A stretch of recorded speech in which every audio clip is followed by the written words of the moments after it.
Magandang gabi mga kababayan. Isang nakakatawang balita ang nangyari kanina. Nagpahayag si Congressman Saldico ng kasinungalingan laban kay Pangulong PBBM at sa kanyang pinsan Martin Romualdez na kasabwat daw di umano sa mga kalokohan sa DPWH. At sana mga kababayan, buksan nyo ang inyong isip at mata. Huwag kayong basta-basta maniniwala sa pahayag na wala namang ebidensya. At tuwan-tuwa naman ang mga didilis. At ang mga didilis lamang ang maniniwala dito.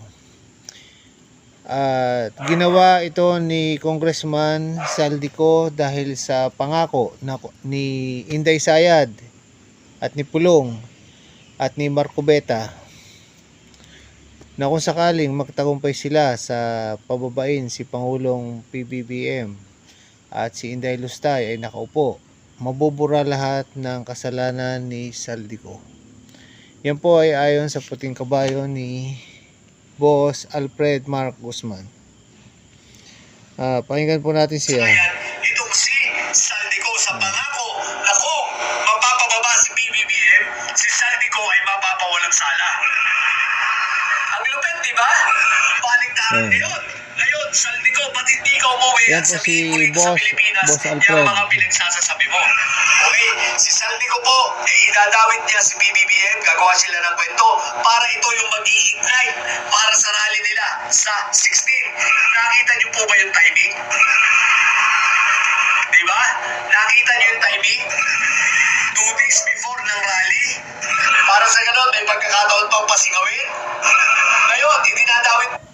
Ginawa yan ni Saldico para nga naman 2 araw na lang bago mag-rally. Ginawa niya yan para ang mga tao ay dumami ang sumama sa rally.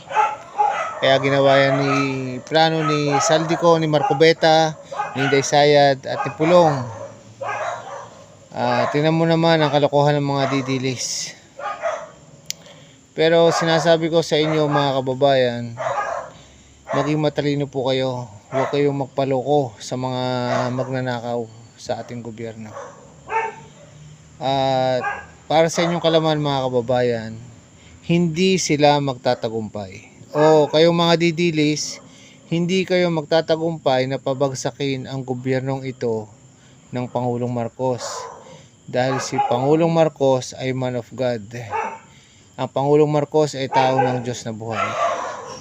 Yun lang at magandang gabi mga kababayan. Salamat sa inyong panonood.